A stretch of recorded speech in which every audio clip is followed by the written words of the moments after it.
As we come to the end of another thrilling year of pro bike racing, we thought we'd take a look back at some of the highlights of it that we showcased on GCN+. And we'll start with the first monument of the year, Strade Bianche.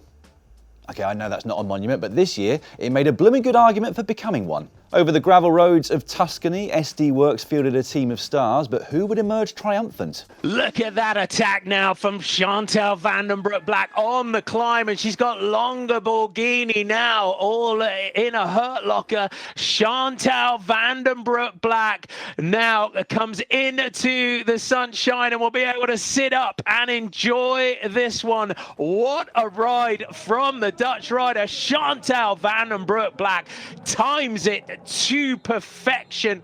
In the finale of the men's, Mathieu van der Poel formed part of an elite front group that contained the who's who of classics racing and put in a blistering attack on the final gravel sector. And here goes Mathieu van der Poel. Lift off for Van der Poel, and Alaphilippe is the man who's trying to follow. But after he was caught, we were left wondering if he'd burnt all his matches before the final climb. I felt I had something left in the legs to go all out on the last climb. Well, he wasn't wrong. The arena is set, the gladiators are here, 1 kilometre to go in this brilliant, heroic Strade Bianche. And now we get the move, now we get the move. It's liftoff number 2 for Van der Poel, and look at that difference. Look at the space open up. Bernal is out. It is Van der Poel who's going away. Mathieu van der Poel, a winner at Strade Bianche. It's heroic stuff ahead of the world champion. An ominous sign ahead of the Spring Classics, but before then, Van der Poel, Van Aert and Alaphilippe would go head-to-head at the race of the 2 Cs, Tirreno-Adriatico. Alaphilippe, is he going to come round him at the very last? Half break with Van Aert on his back wheel. This is phenomenal. Van Aert is also in the frame here, and Alaphilippe takes it just ahead of Van der Poel. There is Van Aert. Absolutely amazing. Well, Van Aert is here. So, though, is Van der Poel. He's going to be turning on the taps right now. Oh, and it's the pair of them yet again, gunning it out for the line. Who's going to get there? Favourite on the day. How about that? Well, he's decided he doesn't want to eat right now. He wants to go on the attack again, Van der Poel. Tadej Pogacar, how brave, and look, he's found himself, he's found his wind, and he's going for it, at least second place today. What an amazing rider, and every single day offers up just another little morsel of absolute wonderment for us all. Chapeau, sir. Mathieu van der Poel holds on to it. Pogacar may not have caught Van der Poel that day, but he'd go on to comfortably win his second World Tour stage race of the year, whilst arch-rival Primož Roglic faltered at the final moment in Paris-Nice, with the win going to Max Schachmann for the second year in succession. The first true monument was just around the corner though, and the question was, would it be Alaphilippe, Van der Poel or Van Aert? Oh, Jasper Stuyven is going to go. Jasper Stuyven is going to go. Jasper Stuyven is just launching his attack. Key thing here, I think, is where the rest of the main sort of favourites are. Alaphilippe, Caleb Ewan, Wout van Aert, and then you've got Pidcock down there as well. But the fact is, Stuyven is moving, and these two are still seated. They haven't really, they're too close to the front to respond to an attack coming from further down the back, which Stuyven did. Mathieu van der Poel is going to start his sprint. Mathieu van der Poel is going to sprint now. Just as Stuyven comes out as well. Just as Stuyven comes out. Stuyven's going to the line. Jasper Stuyven's going to the line. Jasper Stuyven wins Milano-Sanremo. The following day, Italian national champion Elisa Longo Borghini put in a solo attack to win the Trofeo Alfredo Binda. And with that, our attention turned to the cobbles. And the E3 praised Arlbecker, where Kasper Asgreen of De Koning Quickstep put in an audacious and probably futile attack with 67 kilometres to go. Caught with 13 Ks to go, you'd have thought his day was done. But it wasn't. Nobody brings him back. Away once, away twice. De Koning Quickstep, play your cards right. Kasper Asgreen wins the E3 Prijs Harelbeke. The collective might of De Koning Quickstep rears its head once again. Or maybe it was individual might, because just 1 week later, Asgreen would go toe-to-toe with Van der Poel at the Tour of Flanders and cause one of the biggest upsets of the season. There was no such upset in the women's race of Annemiek van Vleuten doing what she does best, soloing to victory, 10 years after she last won that race. She wouldn't have it all her own way in the Spring Classics though. Anna van der Breggen has made La Flèche Wallonne her own in recent times, and this year was no different. Van der Breggen glances back though. Nieuwiadoma grits the teeth. Is it going to be another victory? It is. They are going to have to rename this the Ronde van der Breggen, because she's going to take it yet again. The world champion at the top of the Mur de Huy takes it yet again and makes history once again. 7 wins in 7 editions, a record unlikely ever to be broken. 4 days later, she was at the front again in Liège-Bastogne-Liège, only this time she wasn't working for herself. Here we go, inside 300 metres to go. Van der Breggen on the front, Nieuwiadoma, Van Vleuten, Vollering, Longa Borghini on the back. Van Vleuten now launches her sprint. Annemiek van Vleuten, Demi Vollering is right there. Van Vleuten on the front, here comes Demi Vollering. Is Demi Vollering going to take this between her and Van Vleuten? There you have it, Demi Vollering takes the first big World Tour victory of her career. The world champion celebrates an exceptional team performance. A new star was born, with Demi Vollering announcing herself as one of the world's best. The winner of the men's race had already reached that status, but he reached new heights with his first ever monument win. 200 metres to go and he strikes out. Valverde going for it, still opening. Alaphilippe can't quite close it yet, but here he comes. Alaphilippe on the left-hand side. It's Alaphilippe going to the line. Alaphilippe through the centre. Alaphilippe, oh, Pogacar's come around. On the line again. On the line again. And Tadej Pogacar this time with a wheel just ahead of the world champs. Already a Tour de France winner and now a Monument winner at still just 22 years of age. Meanwhile, a superstar at the other end of his career was finally getting back to his winning ways. Round the outside, Mark Cavendish, he's got the drive here, has he? He sees a spear, he sees a space, he's done it! Mark Cavendish has done it! First win since 2018, he gets to the line perfectly. Cavendish would go on to take 4 wins at the Tour of Turkey, but being a small race, there was still a question mark over his ability to win on the biggest stage. In the World Tour stage races, Ineos Grenadiers were flying. Adam Yates topped a clean sweep of the podium for them at the Volta Catalunya, and in the Tour de Romandie, Geraint Thomas is back to his winning ways. Although it wasn't without incidents along the way. Thomas now going into the final 100 metres. The rain is falling, it's sleet and snow at the top. Oh, and Thomas is down! Thomas is down! Woods across the line. Oh my word! And so we went on to the Giro d'Italia. Bernal started as favourite, but a lot of eyes were on Remco Evenepoel, not only making his Grand Tour debut, but making his first competitive outing in almost 9 months. And there were some promising performances from the youngster over the first week, but by the end of that week, Bernal had already stamped his authority on the race, taking his first ever win in a stage of a Grand Tour. Egan Bernal then. Just having to move. Chicone is following him. Vlasov is third wheel. Then it's Romain Bardet. Evenepoel has been dropped. And Bernal at this rate is riding into the Maglia Rosa. Can they take the stage win? Yes, the answer will be. 400 metres to go. Bernal is absolutely destroying the competition here.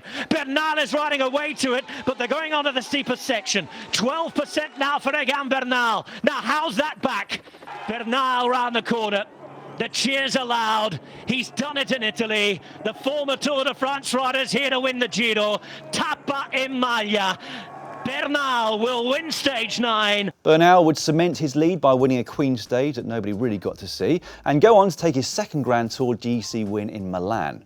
Along the way, there were many subplots. Big crashes for Pavel Sivakov, Joe Dombrowski, Mikel Landa, Matti Mohoric and others saw them leave the race early. Attila Valter became the first Hungarian to lead the race. Giacomo Nizzolo took his first ever Grand Tour stage win after 11 second places. And the white gravel roads of Tuscany didn't disappoint, producing some of the most memorable images of the year. Ineos were back to their winning ways at the Criterium du Dauphiné. Richie Porte taking a well-earned win with Geraint Thomas in third, whilst Richard Carapaz gave them yet more success by winning the Tour de Suisse a week later. A trident that many thought could overcome Slovenian power at the Tour de France. An addition which gave us the most exciting opening week of racing that many of us can remember. On the opening day, with the weight of a rainbow jersey and a nation on his shoulder, Julian Alaphilippe delivered, as he so often does. And it's the world champion who takes it on. Just over 2 kilometres to go when Julian Alaphilippe makes the first move of this tour. Starting the tour in the rainbow jersey, but can he finish it in yellow? The expectation will rise. He's done it. He's pulled it off. France has its hero back, and Julian Alaphilippe proving once again that yellow is his favourite colour of the rainbow. That still gives me goosebumps. But it got even better the following day. We should be used by now to Mathieu van der Poel achieving the impossible, but it doesn't make it any less exciting when he does. Mathieu van der Poel has done it here, surely. 250 minutes to go. It flans out. This is Christopher Mill as far as he's concerned, and he's grinding it home. Fabulous. 4 hours and nearly 20 minutes of supreme action. It had to be a classy rider that would win it at the end of the day, and there's none bigger than this man. I have no words. Really, I don't know what to say. You won a stage on the Tour de France.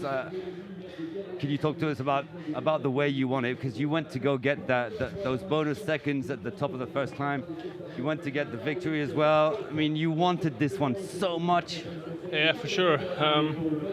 I gambled a little bit and I played everything I got the first time already because I knew I needed the bonus seconds if I wanted a jersey, and it was also my last chance to get the yellow jersey. So it's incredible. Who were you thinking of when you crossed the line? Yeah, my granddad, of course.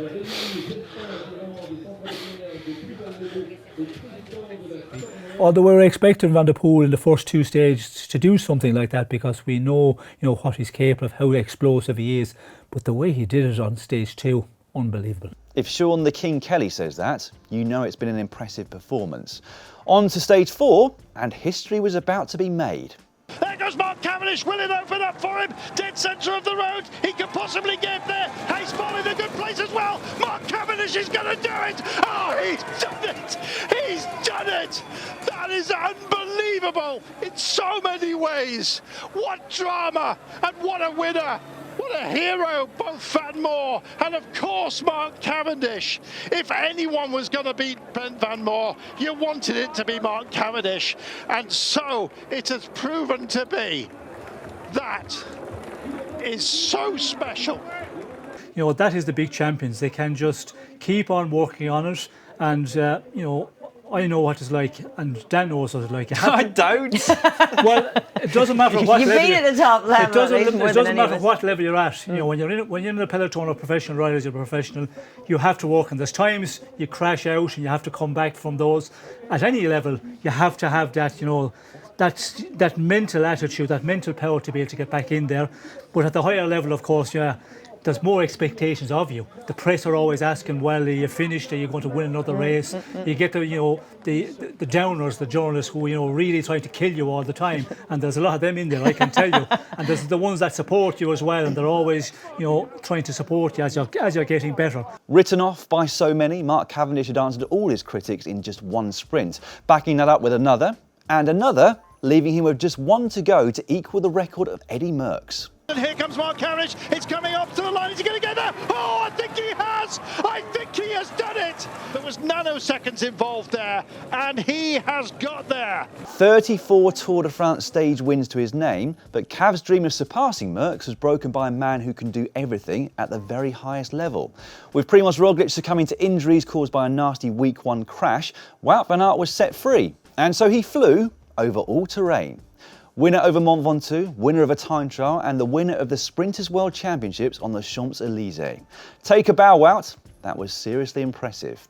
In the GC, at the very same point that Roglič slips out of contention, arch-rival Tadej Pogacar fired off the front like a cannonball. Picking off riders from the early breakaway as he scaled the Col de Rome and Col de Colombière, the 22-year-old hammered every bit of hope out of the heart of his rivals. By the end of stage 8, he was almost 5 minutes ahead of his closest genuine GC challenger, and the race for the yellow jersey was effectively done. In the race for the podium, a new star emerged.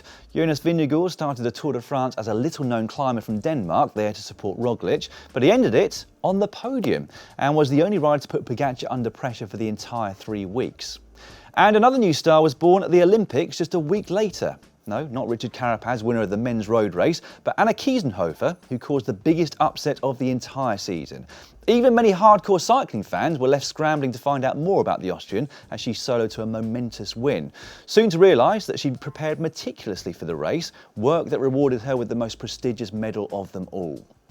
One of the riders she'd beaten was Anna van der Breggen, who'd been back at her brilliant best at the Giro Donne leading up to the Olympics. She was so dominant in the mountain time trial that 12 riders were forced to pack their bags and head home, having failed to make the time cut. SD Worx took all 3 steps of the final podium, with Moolman Pasio second and Vollering in third. And after all that excitement, it was hard to believe we still had so much more action to come. But that we did, starting with La Vuelta and the return to winning ways of a man who many doubted would ever ride a bike again. Oh, look at that Jakobsen it was that came through after just being disengaged from his teammates. In the general classification, it was business as usual for Roglic, who would win the race for the 3rd year in succession. He didn't look fallible in a single place. Well, except for this. It's a dusty road, we've got wind, we've got dry gravel and grit all over the place, and he's found some of it. No risk, no glory, and yeah. It may not have been the race he dreamed of winning this year, but the Vuelta, along with the Olympic time trial champs and many other races, once again proved that he's amongst the best in the business. Best in the business when it came to breakaway successes at La Vuelta was Magnus Cort Nielsen. The Dane struck gold not once, not twice, but 3 times, and he even came close to upsetting Roglic in the final time trial. And so we moved on to the final preparations for the UCI World Championships. Ethan Hayter almost struck gold at the Tour of Britain, but came up against a Wout van Aert at the very top of his game. 4 wins from 8 stages, including this epic battle with Alaphilippe up Great Orme. Van Aert on the wheel of the world champion. Van Aert now goes on the right-hand side. Alaphilippe tries to close the gap, and it looks like he's going to hold steady. They're neck and neck now. Oh, it's a finish. Oh, looks like Wout van Aert got that one at the last. Wout van Aert takes the win atop the Great Orme. Those performances left Van Aert as the big favourite to take the rainbow bands at the World Championships, whilst on the women's side, that status belonged to Marianne Vos. The GOAT was flying at the CIMAC Ladies Tour, winning 3 of the 6 stages, including this particularly gritty and muddy finale to stage 5. Marianne Vos is there, Alice Barnes is there, and it's Marianne Vos that takes her 3rd stage win here of the CIMAC Ladies Tour. Who else but Marianne Vos would have won a stage like that? But the World Championships didn't go to plan for either Vos or Van Aert. In the time trial, Van Aert came up against the might of Filippo Ganna, who successfully defended his title. And in the road race, he came up against Julian Alaphilippe, who always seems to save the best for the very biggest moments. Ellen van Dijk took a deserving win in the women's time trial, but the Dutch once again came unstuck in the road race, falling apart as they tried to deliver a final lead-out, leaving Vos a frustrated second to the new world champion, Elisa Balsamo. Vos was in tears. That was her 6th silver medal at the World Championships, but back here in the commentary box, Magnus Bagstedt had been in tears of joy as he commentated on the junior women's road race. It's going to be quite a sprint between these two. Schmidt and Bagstedt, they cut to the line, throw the line. Zoe Bagstedt is the world champion. Bagstedt takes the rainbow jersey, silver medal in the individual time trial. Kaya Schmidt takes silver for the USA. It's gold to Great Britain. I will forever love that clip, and I think it's safe to say that that day Zoe Bagstedt gave us all a taste of what's likely to come in her career by taking her first rainbow bands on the road. With Paris-Roubaix postponed for a 2nd time, 1 week later, we then had the prospect of the first men's Hell of the North in 2.5 years and the first ever women's. Slip-sliding her way to victory after attacking on the first sector of cobbles was Lizzie Deignan, who in the space of just a few hours turned a disappointing season into a very successful one. She crossed the line with blooded hands raised in celebration, and what a final podium it was, with Marianne Vos in 2nd and Elisa Longo Borghini in 3rd, all stalwarts of the sport who've helped to get it to where it is right now. But if it was muddy that day, it got even worse the day after for the men. The first wet Roubaix that any of them had ever ridden. Everyone was going into the unknown, so perhaps we shouldn't have been surprised that the final podium consisted of 3 debutants, Van der Poel, Colbrelli and Vermeersch. Here's how it unfolded in the famous velodrome. And Florian Vermeersch is going to make his move, 22 years of age, coming around the outside after 260 odd kilometres. Vermeersch hits the front, not sure what he's got left though, because here comes Colbrelli as Vermeersch is holding on. Vermeersch is holding on, Colbrelli through the centre, Colbrelli through the centre. Viva Italia, Forza Italia, they've done it finally. Sonny Colbrelli is the winner of Paris-Roubaix. And if that wailing on the floor after the finish was anything to go by, Colbrelli was rather pleased with that win. as you would be. 1 week later, the men's world tour concluded with the race of the falling leaves, or Il Lombardia, and one man was about to put his name up there with the greatest of all time. And it all comes down to a two-up sprint for the final monument of the season. And here it goes. It's a false stop, but they go again. Pogacar on the left in the white. Masnada behind him. Masnada staying behind him. Pogacar's going to the line. Pogacar's going to do it. 2 monuments, a Tour de France. Tadej Pogacar on top of the world. 2 monuments and a Tour de France in a single season means that Pogacar has achieved a feat only ever accomplished by 2 other riders in history, Eddy Merckx and Fausto Coppi. And he ended the season with the most wins of any male pro, equal on 13 with Roglic and Van Aert. Lorena Wiebes topped the women's table by also winning 13 races, including the final Women's World Tour race of the year, the Ronde van Drenthe. As ever in pro cycling though, the season wasn't without its controversies. Cycling made the broader headlines when a roadside spectator stood into the road with an Opie Omi sign, wiping out half the peloton on the opening day of the Tour de France. Team Bike Exchange's sports director was sent packing after driving into the back of Peter Seri at the Giro d'Italia. Nasser Bouhanni was given a 2-month retroactive suspension by the UCI after causing Jake Stewart to go into the barriers at Cholet Pays de la Loire. Brent Van Moer was sent off course at the Ronde van Limburg when it looked like he might win, whilst Miguel Angel Lopez sent himself off course and out of the race at La Vuelta, just 2 days after winning the Queen stage. And Tom Pidcock still doesn't believe the verdict of the photo finish at the Amstel Gold Race. But instead of ending this review of the year with negatives, I'll leave you with a positive. And all that's needed for that is an interview with Cecilie Uttrup Ludwig after her first ever win in the World Tour. Finally! Finally! Oh, it's such a relief, you know. Oh, the girls, they work so good. Oh, and they're standing there. Oh. Good job!